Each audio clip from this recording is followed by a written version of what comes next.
یا تیرا تذکرہ کرے ہر شخص، ورنہ پھر ہم سے گفتگو نہ کرے۔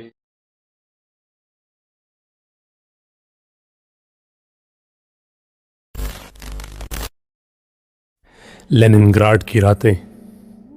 جب مغرب کی نماز پڑھ کر فارغ ہوئے تو سردی نے ہمیں مہمان خانے کے اندر دھکیل دیا۔ ٹھنڈی ہوا ایسی چلی کہ باہر نکلتے ہی دانت بجنے لگتے۔ رات کے کھانے سے فارغ ہو کر عشاء کی نماز پڑھی اور سو گئے۔ فقیر کی آنکھ 3 گھنٹے کے بعد کھلی تو باہر جھانک کر آسمان کی طرف دیکھا تاکہ وقت کا اندازہ ہو سکے۔ یوں محسوس ہوتا تھا کہ اسفار کا وقت ہو چکا ہے۔ اگر جلدی سے فجر کی نماز نہ پڑھی تو قضا ہونے کا اندیشہ ہے۔ فقیر نے وضو کیا اور ساتھیوں کو جگایا۔ مولانا عبداللہ نے کہا کہ حضرت، یہاں کے اوقات نماز کے مطابق تو فجر ہونے میں ابھی 7 گھنٹے باقی ہیں۔ فقیر نے کہا مولانا، باہر اس قدر روشنی ہو چکی ہے کہ باریک لکھائی والی کتاب کو بھی آسانی سے پڑھا جا سکتا ہے۔ مولانا نے کہا حضرت، یہاں پر تاریک رات نہیں ہوا کرتی، سورج اس حساب سے چھپتا ہے کہ کچھ نہ کچھ روشنی رہتی ہے۔ فقیر نے کہا کہ فقہاء نے کتابوں میں لکھا ہے کہ عشاء کی نماز کا وقت ہونے کی علامت یہ ہے کہ ستارے آسمان پر چھٹک جائیں۔ مولانا نے کہا کہ حضرت، لیننگراڈ میں یہ علامت پوری نہیں ہوتی۔ یہاں پر مغرب ہوتے ہی صبح صادق کا وقت ہو جاتا ہے۔ سال میں کچھ مہینے ایسے بھی ہوتے ہیں کہ اصولاً عشاء کی نماز کا وقت داخل ہی نہیں ہوتا۔ فقیر نے کہا کہ واقعی علماء نے اس کی تصدیق کی ہے؟ مولانا نے کہا جی ہاں۔ راویل تاج الدین بول اٹھے کہ پھر تو عشاء کی نماز پڑھنے کی ضرورت ہی نہیں۔ فقیر نے کہا کہ جب 5 نمازوں کا تذکرہ قرآن مجید میں ہو چکا ہے تو تعداد پوری کرنا بھی ضروری ہے۔ اگر کسی نماز کا وقت داخل نہ بھی ہو تو اندازہ کر کے اگلی نماز کے وقت میں اس کو ادا کر لینا چاہیے تاکہ تعداد پوری ہو سکے۔ راویل تاج الدین کو یہ بات سمجھنے میں دقت پیش آئی تو فقیر نے اس کی تفصیل بیان کی۔ ارشاد باری تعالیٰ ہے، ان الصلاۃ کانت علی المؤمنین کتابا موقوتا، بے شک مومنین پر اپنے وقت پر نماز فرض کی گئی ہے۔ پوری دنیا میں اوقات کی 3 صورتیں ممکن ہیں۔ پہلی صورت یہ ہے کہ دن رات میں 5 نمازوں کا وقت داخل ہو تو ایسی صورت میں ہر نماز کو اپنے وقت پر پڑھنا فرض ہے۔ دن اور رات کے چھوٹا بڑا ہونے کا کوئی فرق نہیں پڑتا۔ بالفرض دن 20 گھنٹے کا ہو اور رات 4 گھنٹے کی ہو، یا دن 4 گھنٹے کا ہو اور رات 20 گھنٹے کی ہو۔ اگر وقت بدل رہا ہے اور نمازوں کے اوقات داخل ہو رہے ہیں تو اپنے اپنے وقت پر نماز پڑھنا ضروری ہے۔ دوسری صورت یہ ممکن ہے کہ دن رات کی تقسیم اس طرح ہے کہ کسی نماز کا وقت داخل ہی نہیں ہوتا۔ مثلا سورج غروب ہوا اور 1 گھنٹے کے بعد صبح صادق ہو گئی تو ایسی صورت میں عشاء کی نماز کا وقت داخل ہی نہیں ہوا۔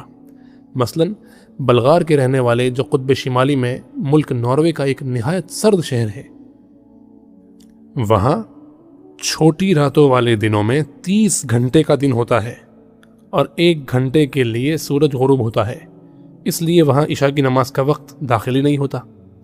اس میں اکابر علماء کا اختلاف ہے۔ بعض علماء فرماتے ہیں کہ چونکہ قرآنی آیت سے ثابت ہوتا ہے کہ نماز اپنے وقت پر فرض کی گئی ہے، بس اگر کسی نماز کا وقت ہی نہیں ہوا تو وہ نماز فرض ہی نہیں ہوئی۔ وہاں کے لوگوں کو 4 نمازیں پڑھنی فرض ہے۔ اس کی دلیل یہ ہے کہ اگر کسی شخص کے دونوں پاؤں ٹخنوں سمیت کٹے ہوئے ہوں تو اس کے لیے وضو میں 3 فرض ہیں، چوتھا فرض پاؤں نہ ہونے کی وجہ سے ساقط ہو گیا۔ دوسری دلیل یہ ہے کہ اگر کوئی شخص طلوع آفتاب کے بعد اسلام لایا، یا نابالغ لڑکا بالغ ہوا، یا حائضہ عورت حیض سے پاک ہوئی تو ان سب پر اس روز کی 4 نمازیں فرض ہوں گی۔ اسی قول کو اکثر فقہاء نے ترجیح دی ہے۔ اب تصویر کا دوسرا رخ دیکھیں۔ فقہاء کا دوسرا گروہ اس بات کا قائل ہے کہ چونکہ 5 نمازوں کا تذکرہ قرآن مجید میں ہو چکا ہے، اس لیے کوئی بھی نماز چھوڑنی نہیں چاہیے۔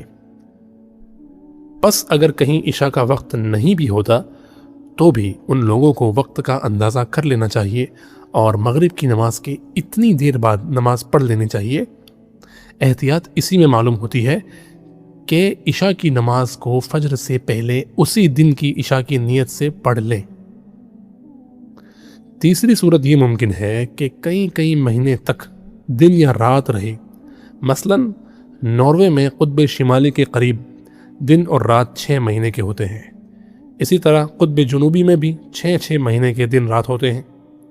اسی صورت میں وہ لوگ اپنے دفتروں کے اوقات یا سونے جاگنے کے اوقات یا کھانے پینے کے اوقات کو اندازے سے تقسیم کر لیتے ہیں. اسی طرح ان لوگوں کو 24 گھنٹوں کے دن رات کا لحاظ رکھتے ہوئے نمازوں کے اوقات کو تقسیم کر لینا چاہیے اور اسی قدر فاصلے سے نماز ادا کریں جیسا کہ عام حالات میں نمازوں کے درمیان فاصلہ ہوتا ہے. اس کی اصل وہ حدیث ہے کہ جس میں بتایا گیا کہ دجال اکبر کے فتنے کے 40 دنوں میں سے ایک دن 1 سال بھر کا ہوگا. ایک دن 1 مہینے کے برابر اور ایک دن 1 ہفتے کے برابر ہوگا اور باقی دن عام دنوں کی طرح ہوں گے. صحابہ کرام رضوان اللہ تعالی علیہم اجمعین نے دریافت کیا کہ نمازوں کا کیا بنے گا؟ یعنی سال بھر کے دن میں 5 نمازیں کافی ہوں گی؟ نبی علیہ السلام نے فرمایا کہ نہیں، بلکہ اندازہ کر کے نمازیں پڑھنا. مولانا عبداللہ نے آگے بڑھ کر فقیر کی پیشانی پر بوسہ دیا اور کہا کہ حضرت، آپ نے بڑے آسان الفاظ میں بڑے پیچیدہ مسئلے کو بیان کر دیا. فقیر نے کہا، مولانا ابھی صبح صادق طلوع ہو چکی ہے، ہمیں نماز فجر ادا کر لینی چاہیے تاکہ اطمینان سے سو سکیں. سب نے وضو کر کے فجر کی نماز ادا کی اور تھوڑی دیر ذکر و مراقبہ کر کے سو گئے. تقریباً 4 گھنٹے کے بعد آنکھ کھلی تو باہر ابھی اسفار کا وقت تھا. چنانچہ وضو کر کے تلاوت قرآن سے دن کا آغاز کیا، پھر ناشتے سے فارغ ہوئے، تب جا کر سورج طلوع ہوا. ہم لوگوں نے سورج کو اس طرح شوق و ذوق سے دیکھا جس طرح دلہا اپنی دلہن کے چہرے کو شوق و رغبت کے ساتھ دیکھتا ہے.